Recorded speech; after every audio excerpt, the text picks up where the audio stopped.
Amina, you are a beautiful girl. Yeah, Amina is a beautiful girl. Amina is a beautiful soul. Amina is a beautiful girl. Amina, Amina, Amina is a beautiful girl. Amina is a beautiful soul. Amina is a beautiful girl. Amina, Amina, I don't mind if you don't love me. I don't mind if you don't kiss me. I don't mind if you don't touch me. You're just so beautiful soul.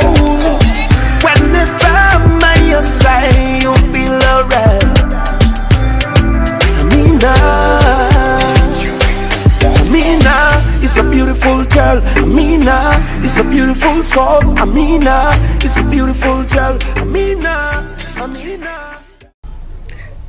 Salut, c'est Ami Comptable. Après ces petits moments de silence, à cause de certaines préoccupations, je vous retrouve avec plaisir pour la suite de mes réalisations vidéo avec les produits de CIS. Mais avant de commencer le tuto d'aujourd'hui, je vais vivement remercier tous mes sœurs abonnés de la chaîne YouTube Silla Bangali Contra, mais plus précisément M. Ba Mamadou du côté de la Côte d'Ivoire, qui ne cesse de m'adresser les remerciements par rapport à aux publications que je fais sur ma chaîne YouTube, qui permet aux jeunes utilisateurs des programmes de CIS ou des produits de CIS dans la gestion de la comptabilité. Je n'oublie pas surtout M. Ba votre demande par rapport à la gestion automatique des prêts, des avances et des acomptes. Mais vous autres, vous pouvez faire comme M. Ba après avoir s'abonné sur ma chaîne YouTube Silla Bangali Contra. Vous pouvez recevoir en temps réel les publications sur cette chaîne. Donc aujourd'hui, je vais vous montrer très simplement la gestion du personnel avec le logiciel SASPay et RH, car la version qui est lancée comme ça, c'est la version 19. Voilà, vous voyez la version 19 de 2010. Alors qu'avec cette version, nous allons créer un fichier Pay, le dossier Pay, qui permettra de gérer le personnel de notre entreprise. On va commencer directement à créer le fichier Pay. Pour créer un fichier Pay, vous venez vous cliquer sur le menu fichier nouveau. Alors dans cette boîte de dialogue, on va renseigner la nomination ou la dénomination de l'entreprise. Donc j'ai choisi l'emplacement de mon fichier.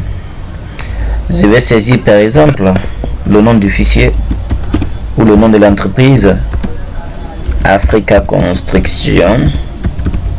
Bien, donc après avoir saisi le nom de l'entreprise, vous cliquez sur enregistrer. La machine affiche cette boîte de dialogue qui a 4 options, donc vous devez choisir une option comme au niveau des 6 comptes. Mais les 3 premières options là sont valables ou pour utiliser le modèle de fichier. Déjà, cette troisième option d'une société déjà existante, voilà, qui est paramétrée, c'est-à-dire qu'il y a des constantes et des rubriques.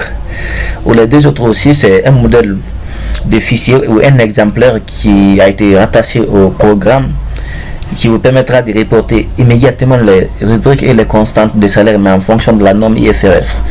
Alors donc, cette dernière option d'aucun dossier, il est mieux de partir avec cette option là. Donc vous cliquez sur d'aucun dossier et là vous venez sur suivant. Bien, donc là, bien, vous voyez déjà la machine affiche une boîte de dialogue, mais ce qu'il y a 6 pages. Nous sommes sur la première page comme ça. Sur cette première page, on vous demande le début de l'année d'exercice, c'est janvier, le mois en cours, comme nous sommes au mois d'août, donc je sélectionne le mois d'août, l'année c'est 2018, mois de clôture congé. Vous savez que les congés souvent débutent au 1er juin et ça finit au 31 mai. Voilà. Donc, si c'est le cas dans votre entreprise, vous laissez sur ça. Si ce n'est pas le cas, vous êtes voilà, libre de modifier. Donc, je vais laisser sur le mois de mai. La date du jour, c'est le 21 mois 2018, c'est bon. Donc, ces informations en fonction qui sont, voilà, envoyées par défaut par le programme, donc je peux les effacer. Voilà. rapport TB, vous remplacez par 0, rapport TC, vous remplacez aussi par 0. Voilà, parce que un peu nous ne sommes pas en France, nous sommes soumis au système comptable OADA. Et d'ailleurs, nous allons programmer tout ceci manuellement. Donc ne vous pressez pas. Donc vous les remplacez par 0, comme je l'ai fait. Et maintenant, vous cliquez sur suivant. Bien, donc dans cette deuxième page, on vous demande le bulletin salarié, cotisation 50, prétenant soumis aussi 50. C'est le nombre de rubriques de type cotisation que vous pouvez programmer ou activer sur le bulletin des salariés. Donc on peut laisser sur 50-50. Donc si vous laissez sur 50, c'est mieux. Donc nous allons laisser sur 50-50. Bien. Le type de bulletin par défaut. Souvent utilisé, c'est ce type-là. Papier blanc préimprimé 91-46. Bien. Donc là, vous venez le paiement par virement chèque espèce. Les modalités de paiement souvent utilisées par les entreprises. Donc vous laissez sur ça. Sinon, s'il y a d'autres, vous pouvez ajouter le CCP par exemple. Voilà. Donc bien. Donc les différentes modalités de paiement, vous pouvez les ajouter, mais on peut laisser sur les trois là. Les acomptes, les modèles d'acompte, vous avez les avances. Et il y a aussi le prêt. Voilà. Vous avez aussi la cession sur salaire. La cession sur salaire. Bien, c'est le modèle d'acompte. Bien, donc je peux effacer ça s'il y en a. Vous ajoutez aussi. Donc, bien. Donc, vous venez vous cliquer sur suivant. Alors, dans cette troisième page, regardez très bien. Il y a déjà des longueurs qui ont été programmées pour la création, pour la structure de l'entreprise, pour la mise en place de la structure de l'entreprise, qui est composée des départements, des unités, des services, catégories, établissements, salariés. Mais chaque département ou chaque intitulé doit voir ici un code. Autrement, au niveau de la compte, appelé ici numéro de compte. Et regardez ici par exemple, la longueur c'est 4 qui est là. Donc si vous voulez, ou si vous prévoyez programmer le code de vos départements à 5 caractères, c'est simple, vous ajoutez un an. Donc dès que je quitte, vous voyez, voilà. Donc ça veut dire que vous aurez la possibilité de programmer le nombre de caractères de vos départements, les codes de vos départements à 5. Voilà, vous pouvez faire la même chose que pour les autres intitulés, unité, service, catégorie, jusqu'au niveau des salariés. Bien. Mais retenez cette remarque. On dit E entier numérique, L lettre, A alpha numérique. Ça veut dire quoi? Que si par exemple vous voulez programmer des caractères de type numérique pour la création des codes département, vous remplacez les A par E. Donc vous n'aurez plus la possibilité de associer des lettres au code des départements. La même chose, vous voyez L les lettres et A les caractères alphanumériques. Bien. Au niveau des décimales, des constantes, 3, nombre 2, base 2, taux 3, montant 2. Donc on va être très prudent, nous laissons sur ce et valeur par défaut. Alors juste en bas, constante de type date, format AAA, MM, JJ. AA c'est l'année, MM mois et JJ jour. Donc si vous voulez laisser par défaut la programmation de la date qui est par défaut de la machine, vous laissez. Alors la machine va afficher souvent les dates en commençant par l'année, le mois et le jour. Si vous voulez personnaliser, vous décossez, automatiquement vous aurez la fin liberté de modifier les dates en fonction de votre convenance. Numérotation automatique des matricules. Donc si vous ne voulez pas que voilà, la machine fait la numérotation automatique des salariés, vous laissez sans cosser. Mais si vous voulez que la machine fait la numérotation automatique des salariés, vous cossez. Alors c'est la machine qui va le faire à votre place. Mais il est mieux de s'occuper de ça. Donc je laisse numérotation automatique des matricules comme ça. Bien.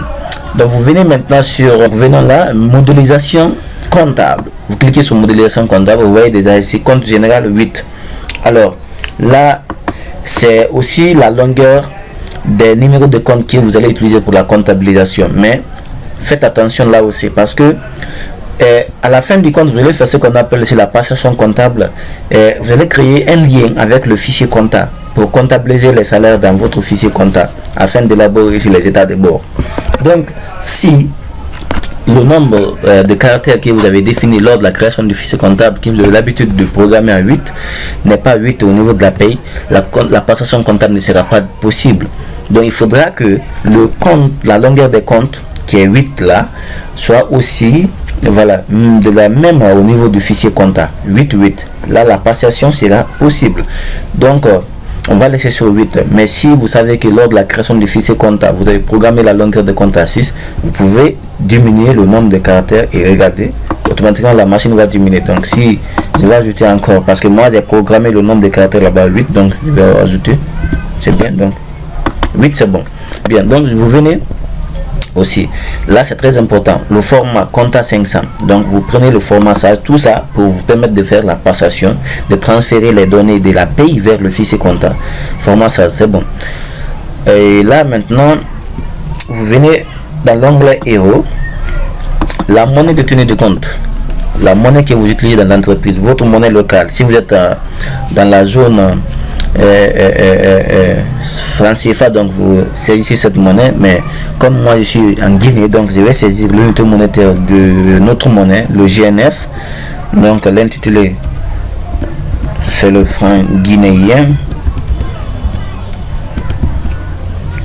Bien, le franc guinéen, centime, pas de centime. Si l'entreprise a une monnaie d'équivalence, si l'entreprise utilise deux monnaies, la monnaie d'équivalence, si c'est euro ou dollar ou le CFA, donc vous renseignez ces informations. Mais comme le cas de cette entreprise, il n'y a pas de monnaie d'équivalence, donc je peux les ignorer. Venez, voilà, vous cliquez sur suivant. Et maintenant nous sommes au niveau de la 4e page. Et bon, les salariés sont payés en fonction des heures de travail. Vous laissez cette option là cocher, donc vous cliquez encore sur suivant. Et cette partie calcul à l'envers, bon, un peu avancé, mais le calcul à l'envers, je vais vous montrer. Il y a un tuto que je vais réaliser aussi sur le calcul à l'envers. C'est un peu le calcul triangulaire. Voilà, donc c'est un cours que je vais réaliser sur ça. Je ne veux pas me presser, mais je vais faire ça manuellement. Donc cette page numéro 5, vous laissez, vous ne modifiez rien, vous cliquez sur suivant. Et là aussi, cette page numéro 6, vous laissez comme ça, vous cliquez sur OK. Donc maintenant, vous renseignez les informations de la société ou les coordonnées de la société. Raison sociale, Africa Construction, bien. Donc Africa Construction, l'adresse, je vais localiser mon entreprise, par exemple 6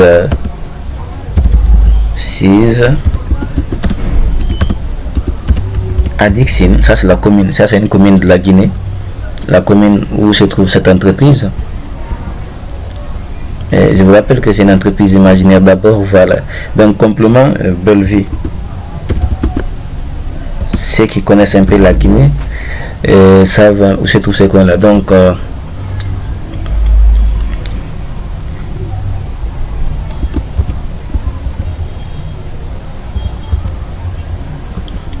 code postal, le numéro de boîte postale par exemple, le 54, commune toujours Dixine.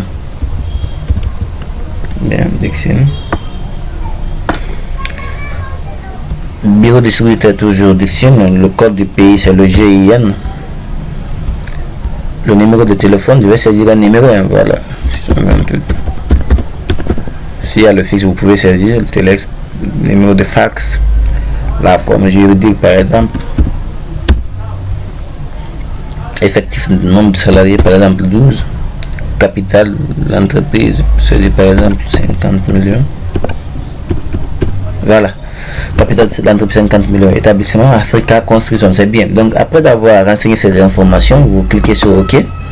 Et là, cette page, je vous rappelle que nous n'avons pas besoin de toutes ces informations. Voilà, nous avons besoin des informations nécessaires pour la gestion du personnel. Voilà, les informations, car c'est un programme qui est élaboré conformément au système comptable français ou la norme IFRS, voilà, la norme standard. Donc nous utilisons uniquement les données qui nous sont nécessaires. Donc vous laissez sur cette page là aussi, rien à modifier, vous cliquez sur OK. Et cette page, voilà, vous voyez cette autre page, assistant de création de société, vous laissez cette page aussi, suivant. Et là vous cliquez sur suivant encore. Quel est le pourcentage de prise en charge par le salarié des titres de restaurant? Voilà, si ces prises en charge sont voilà, dans l'entreprise, sont effectuées par votre entreprise, vous pouvez saisir l'information. Le taux de versement du transport, voilà, le transport. Excusez-moi, j'avais sauté une page très importante aussi. Donc quelle est la valeur forfaitaire d'une heure diff? Vous tapez 0. Voilà, quelle est la durée mensuelle collective du travail de la société? Par exemple, en Guinée, dans le nombre d'heures pour une activité professionnelle, c'est 173,33. Voilà. Et ça, on a trouvé ça parce qu'en Guinée, on fait 8 heures par jour. Il est légalement recommandé de travailler pendant 8 heures par jour, 40 heures dans la semaine et 173,33 heures dans le mois. Donc, quel est le nombre d'heures à prendre en compte pour le décompte des congés? C'est 8 heures par jour. Bien. La valeur faciale d'un titre de restaurant, c'est ce que je disais. Si l'entreprise accorde, vous renseignez le montant, mais si ce n'est pas le cas, vous ignorez. Et là, vous cliquez sur suivant. Voilà. Là aussi, 00, vous laissez et terminé. Bien.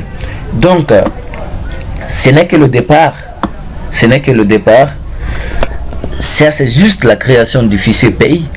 Il y a aussi la création des constantes et des rubriques qui sont très importantes pour la gestion ou pour l'élaboration des bulletins de pays, pour